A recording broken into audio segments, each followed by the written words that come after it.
Ladies and gentlemen, we know about the Greater Idaho movement, the potential expansion of the Idaho western border.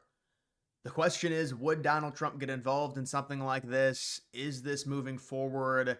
Is it a long shot? Is it possibly just more so a negotiation thing to where the eastern counties in Oregon will have more autonomy on how they are ruled if Oregon, because I'm sure they're state legislator, and that's what this really requires, is the big problem with Greater Idaho. It requires the Oregon state legislator to agree to lose land and population. It doesn't make a ton of sense for them, but considering the movement does have significant momentum at this point, with like 13 counties already signing onto it, you would think that the people in Eastern Oregon would at least be able to have at least some negotiating power in, even if they have to stay within Oregon's borders, they would be able to have some type of leverage in terms of the way they are governed, as opposed to what it is now with the major population areas, Salem, Portland, the surrounding suburbs of Oregon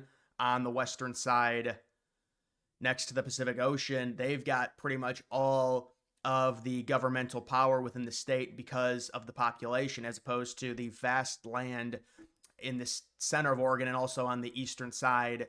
Would this be something that Trump would get involved in? Would he possibly pressure the state of Oregon to allow this to happen? It is one electoral vote. I'm not sure it changes any type of representatives. Like Idaho would get more representatives. The only thing it would really do, again, would be give Idaho one more electoral vote. But it's a wider spread thing that could go on throughout the country in rural areas, because we know, I mean, even in liberal states like New York, there's a lot of rural areas that are very conservative. Illinois is another one. You've also got things like Washington State as well. Also places in California, possibly the movement to split California within two states, which would be very good for Republicans. Not saying any of that is going to happen, but I'm just saying, if this is successful or it becomes more of a national story, we could get other potential situations. And it's really not gerrymandering. It's not like they're redrawing it based on trying to give Republicans a strategical advantage. These are people that want to be ruled by people that share their same common identity. And when you've got drastic situations like we see in Oregon and with these major cities where there's just so many people packed together, they've got all of the power because of the amount of people there. And we see this thing where it's like they're so diverse, but they're not diverse of opinion. They all have the exact same opinion. It's just like San Francisco. They're all absurdly liberal. So they're diverse by race, but they're not diverse by opinion.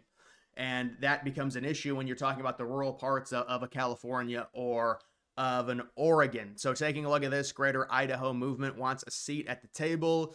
I've been reading some different articles on this situation. You see, it says some residents in Eastern Oregon would like to merge with our neighbor to the east, creating a Greater Idaho. This is something that really became popular in 2022. The movement appears to be a symptom of the divide within our country, not the cause, but a result of people feeling isolated and with polarized views from their neighbors, even if the neighbors happen to be in their state. Well, it's more so the phenomenon of, just like when you see any county map and you see all of the red, in terms of Trump supporters, and the little spots of blue. That's because there's a lot of liberal people in major cities and they think a certain way. And because there's a lot of those people packed in together, they've got a ton of power in terms of these states, as opposed to the vast area of land where there's not a ton of people, but it is more conservative and they're just not represented at all. I mean, Oregon, if you talk about them from a national perspective, that is a liberal state, although 3/4 of the country, if you look at it in terms of the counties, are clearly conservative. So you've got kind of that difference there. I would assume the common bipartisan thought would be, well, listen, this is ridiculous. I'm sure they can somehow work out a deal to where they're not going to change the state borders and allow Idaho to get more land, but more so have some type of negotiation between the people of Eastern Oregon and their state government, which again is heavily controlled by liberals because of Portland and Salem and areas on the western side of the state, and then come to some type of agreement rather than do this, which redraws the borders, It would be interesting to see if Trump gets involved in something like this. You can see the leaders of the Greater Idaho movement wrote a letter to then President-elect Donald Trump in early December about their campaign, calling on his skills as a practical problem solver. They requested support on what they call Oregon's long-standing East-West divide. And so, yeah, imagine if Trump gets involved in this. A lot of this is going to come down to the posturing of the state legislature within Oregon and whether or not they want to do this. Because Idaho, well, I mean, they don't want to do this, obviously, but whether or not they get pressured to do this. The Idaho state government said, yes, we'll take them on. We want them. So they want the land if the people of Eastern Oregon want this movement to go forward, which most of the counties have already voted, and they do. There's still a few counties, including one bordering county that borders Idaho, that have to vote on this, but most of the counties that are within where Greater Idaho would be located have already voted and have already said, yes, we want to join Idaho. But you would need some pressure from someone like Trump or someone at the national level to force the state legislature there in Oregon to allow this to happen, because otherwise they're going to say, no, we're not giving up land. We're not giving up manpower. We're not giving up the things that the rural people produce.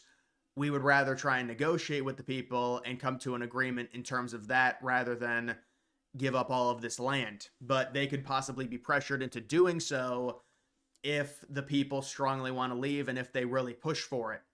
And it could be a trend throughout the country. We don't really know, but it is interesting to follow. I would say right now, there's probably not a high chance of this happening. It just seems unlikely that they would redraw the borders based off of this, considering there's other states that have similar problems, because then it sets a precedent that basically allows Republican rural areas to try and leave. It would be like Illinois, the people of Illinois trying to join Indiana, the rural people of Illinois, New York as well, possibly trying to, like upstate New York, maybe trying to become their own state, Republican areas in California. It possibly sets a bad precedent in terms of that. But there could be pressure that could be applied to Oregon if this becomes a bigger story. And you could be talking about the national level saying stuff about Oregon and their funding if they don't allow the people of Eastern Oregon the ability to do this. But again, you're talking about setting a precedent that's, I mean, really, it's a very unique Republican-Democrat thing to where you don't see a ton of Democrat cities in, I mean, swing states, I guess, sure, like Philadelphia, but that's, it's not like Pennsylvania's a Republican stronghold. It's a swing state. I guess you could say Ohio, because you've got Cleveland, obviously a very Democratic city, Columbus, Cincinnati, but it's a Republican state. But again, but even like those are just very small swaths of land.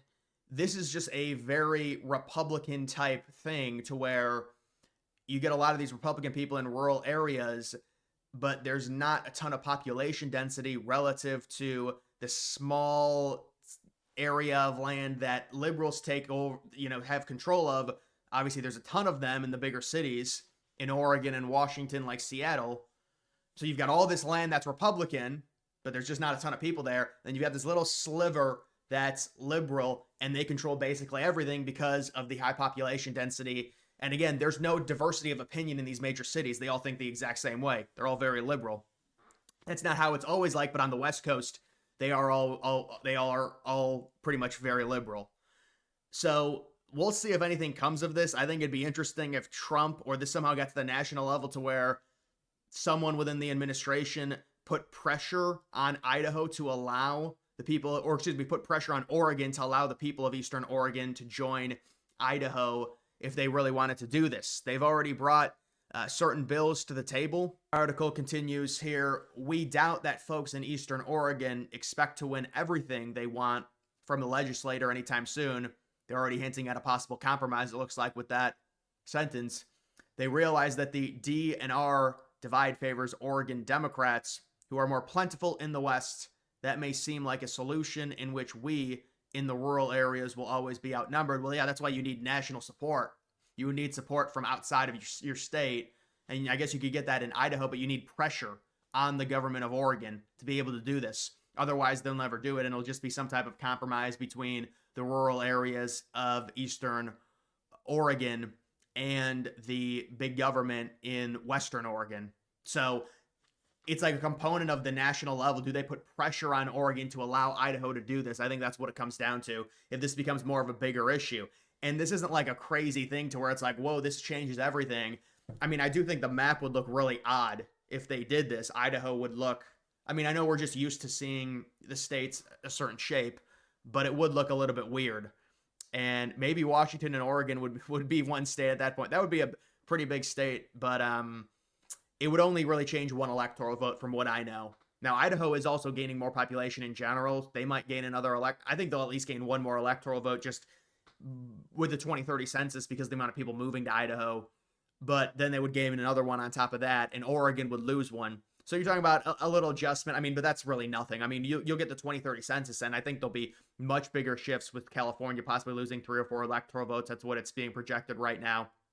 So it's not like there's any crazy shift or anything. It's more so just the map is going to look significantly different, more different if it does end up happening.